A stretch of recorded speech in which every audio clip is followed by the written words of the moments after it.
Before diving into what may become one of the most consequential political developments in South Africa's recent history, it is essential to set the stage and understand the gravity of the unfolding events.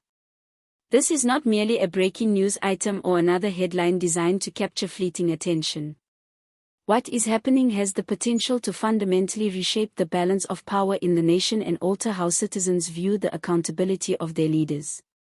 The developments began with Lieutenant General Mkhwanazi's recent televised revelations, which themselves sent shockwaves across the country. These statements laid bare a series of allegations and hinted at a crackdown on entrenched corruption within the political hierarchy. Just as the dust was settling from those revelations, yet another dramatic event intensified the political tremors shaking the nation. Early this morning, reports emerged that a high-ranking member of the African National Congress, ANC, in Gauteng had been taken into custody following a direct arrest warrant issued by Mkhwanazi. The charges are severe, encompassing corruption, obstruction of justice, and tampering with evidence, signaling that the scope of the investigation reaches far beyond ordinary malfeasance. This is not a routine legal action. It represents a deliberate, coordinated effort to confront a network of wrongdoing that until now many suspected but few had dared confront openly. The timing, swiftness, and precision of this arrest suggest an operation meticulously planned to avoid leaks, prevent political interference, and send an unmistakable message. No one is beyond scrutiny. According to confidential sources close to the operation, the moment the warrant was signed, a specialized tactical team was deployed immediately to Gauteng. There was no advance notice, no media leaks, and no opportunity for the target to evade justice. The arrest unfolded swiftly, silently, and effectively, catching the implicated ANC member entirely off guard. Observers have emphasized that this was not a symbolic gesture designed for political theater, nor a display of arbitrary power. Rather, it was a clear communication to the nation that accountability would no longer be negotiable. No individual, regardless of rank, influence, or historical political protection, could expect immunity from investigation. The immediate impact of the arrest reverberated across the country. News of the operation spread rapidly, triggering a dual response. Panic in certain political circles and cautious celebration among citizens long frustrated by perceived impunity. For ordinary South Africans, many of whom have endured the consequences of systemic corruption, broken services, failing infrastructure, and the erosion of public trust, the arrest symbolized hope. It was proof that the machinery of justice could, at least in some measure, function without bias. Meanwhile, the reaction within the political establishment was far more chaotic. Insiders reported emergency meetings, urgent phone calls, and a palpable sense of alarm as the implications of the arrest began to sink in. Factions within the ANC, once confident in their ability to maneuver around investigations, now faced the very real possibility that scrutiny would extend to them. Old alliances forged over years of political convenience and shared interests began to fray. Members who had previously acted with impunity were suddenly confronted with the reality that the protections they had relied upon could no longer shield them. Analysts have noted that this arrest is likely only the beginning of a broader campaign to root out corruption within the ruling party. The zero-tolerance stance displayed by Mkhwanazi signals a departure from the past where allegations of wrongdoing were often buried or delayed indefinitely. It is now clear that investigations will proceed unhindered and that political titles will not serve as a barrier to justice. What makes this moment particularly significant is the message it sends about the nature of political accountability in South Africa. For decades, allegations of corruption and mismanagement have swirled around powerful figures in the Gauteng region and beyond. Yet few tangible consequences have followed.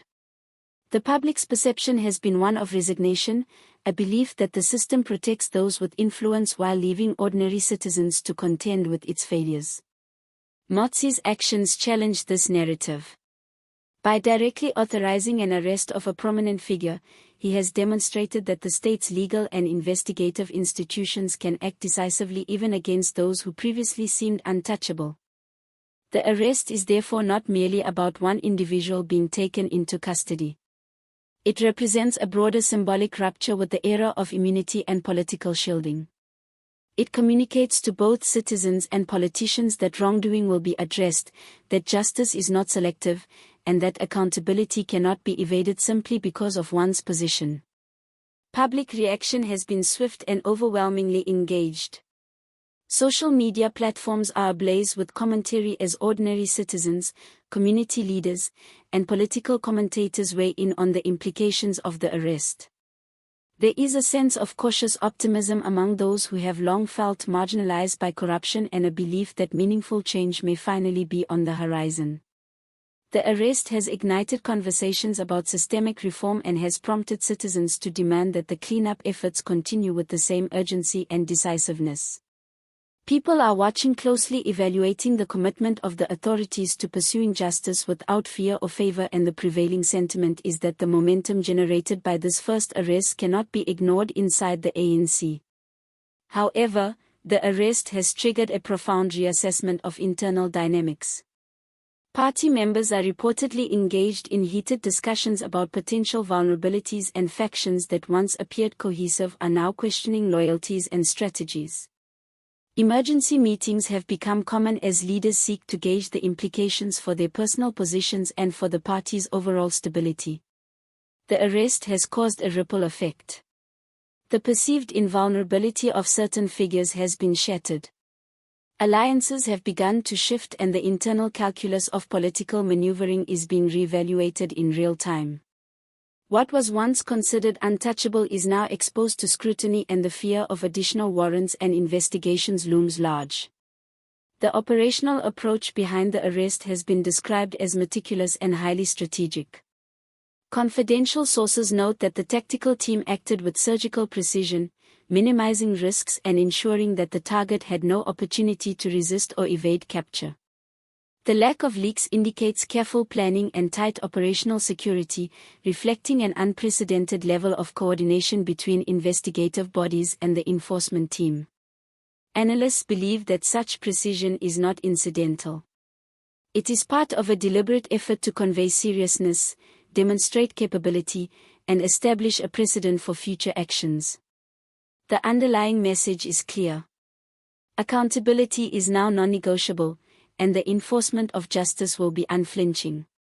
The broader implications for South Africa's political landscape are immense. If this arrest is indeed the first in a series, it suggests that multiple investigations have reached advanced stages and that the list of individuals potentially facing legal action could be extensive. The possibility of additional arrest looms, which could precipitate one of the largest political purges in modern South African history. For the public, this is both a moment of hope and heightened anticipation. There is a growing expectation that the state's legal machinery will continue to operate without bias, and that those who have long exploited positions of power for personal gain will finally be held accountable. For the ordinary citizen, the arrest represents more than political theater.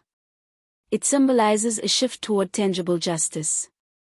Broken infrastructure, underfunded schools, and failing hospitals have long exemplified the cost of systemic corruption, and many South Africans see this as an opportunity to address those failures. The arrest is a visible sign that leaders may be willing to confront wrongdoing and implement meaningful reforms.